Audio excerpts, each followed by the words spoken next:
வேற ஆள வச்சுட்டு பாரு. இந்த அடிதடி ரத்தம் எதுவும் என்ன போல ஒரு மகிழ்ச்சியான செய்தி. இதயம் நலனையின் விலை லிட்டருக்கு ரூபாய் 105 குறைஞ்சிருக்கு. செப்டம்பர் 2023ல 1 லிட்டர் இதயம் நலனையின் அதிகபட்ச விலை ரூபாய் 503. ஆனா இப்ப 1 லிட்டர் இதயம் நலனையின் விலை ரூபாய் 398 மட்டும்தான் தமிழ்நாட்டுல. அப்ப இனிமே எல்லாரும் இதயம் நலனை வாங்கலாம் இல்ல? பெஹல்காமில் ஏப்ரல் 22ஆம் தேதி சுற்றுலா பயணிகள் மீது பயங்கரவாதிகள் நடத்திய கொடூர தாக்குதலை தொடர்ந்து பயங்கரவாதிகளுக்கு ஆதரவளித்து வரும் பாகிஸ்தானுக்கு எதிராக இந்தியா அதிரடி நடவடிக்கைகளை எடுத்தது. சிந்து நதிநீர் நிறுத்தம், விசா ரத்து, அட்டாரி எல்லை மூடல் உள்ளிட்ட நடவடிக்கைகளை மத்திய அரசு எடுத்ததோடு பாகிஸ்தான் சென்ற இந்தியர்களை உடனடியாக திரும்பி வரவும் உத்தரவிட்டது. பயங்கரவாதிகள் மற்றும் அவர்களது பின்னாலிருந்து தூண்டி விடுபவர்கள் கற்பனையில் நினைத்திராத அளவுக்கு பதிலடி கொடுக்கப்படும் என பிரதமர் மோடி ஆவேசமாக கூறினார்.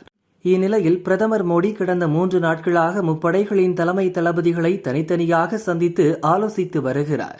அப்போது பயங்கரவாதத்தை தூண்டிவிடும் பாகிஸ்தானுக்கு எந்த வகையில் பதிலடி கொடுக்கலாம் என ஆலோசிக்கப்பட்டதாகவும் இந்த விஷயத்தில் முப்படைகளுக்கு முழு சுதந்திரத்தை மோடி கொடுத்துள்ளதாகவும் டெல்லி வட்டாரங்கள் தெரிவிக்கின்றன.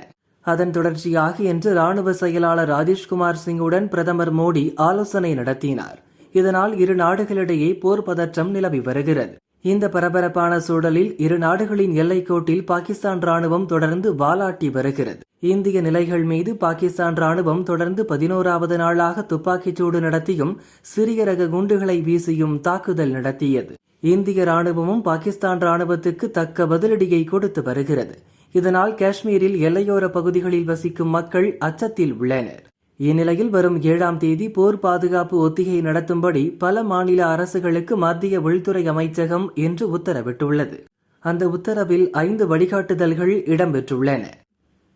விமான தாக்குதல் நடக்கும் சமயங்களில் சைரன் ஒலி எழுப்பப்படும். மக்களை உஷாராக இருக்கும்படி எச்சரிப்பதற்காக சைரன் ஒலி எழுப்பப்படும். இந்த ஒத்திகையின் போது விமானப்படையின் தயார் நிலையை உறுதிப்படுத்த வேண்டும்.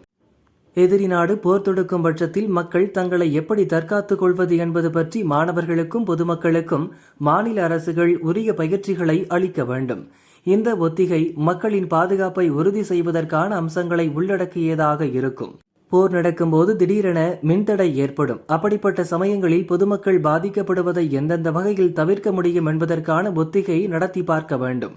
குறிப்பிட்ட இடங்களில் குறிப்பிட்ட நேரத்தில் மின்தடையை ஏற்படுத்தி ஒத்திகை பார்ப்பதற்கான ஏற்பாடுகளை மாநில அரசுகள் எடுக்க வேண்டும். முக்கியமான தொழிற்சாலைகள் மற்றும் ராணுவ முகாம்கள் உள்ளிட்ட ராணுவம் சம்பந்தமான கட்டமைப்புகள் உள்ளிட்டவற்றை எதிரிகளின் தாக்குதலிலிருந்து பாதுகாப்பதற்கான நடவடிக்கைகளை எடுக்க வேண்டும். ஆலைகள், ராணுவ கட்டமைப்புகளை சுற்றுப்புறத்துக்கு ஏற்றவாறு நிறம் மாற்றி உருமாற்றும் நடவடிக்கைகளை மாநில அரசுகள் எடுக்க வேண்டும். எதிரிகளால் தாக்கப்படும் பகுதிகளிலிருந்து மக்களை பாதுகாப்பாக வெளியேற்றுவதற்கான ஒத்திகை நடத்தி பார்க்க வேண்டும். மக்களை அவசரமாக பாதுகாப்பாக வெளியேற்றுவதற்கான வழிகளை உருவாக்க வேண்டும். வெளியேற்றப்படும் மக்கள் தங்குவதற்கான புதிய வசிப்பிடங்களை உருவாக்க வேண்டும். இந்த ஒத்திகை மூலம் மக்கள் பாதிப்பை குறைப்பதற்கான வழிவகைகளை மாநில அரசுகள் முன்கூட்டியே ஆராய்ந்து திட்டங்களை உருவாக்க வேண்டும் என பாகிஸ்தானை ஒட்டியுள்ள பல மாநிலங்களுக்கு உள்துறை அமைச்சகம் உத்தரவுகளை வழங்கியுள்ளது.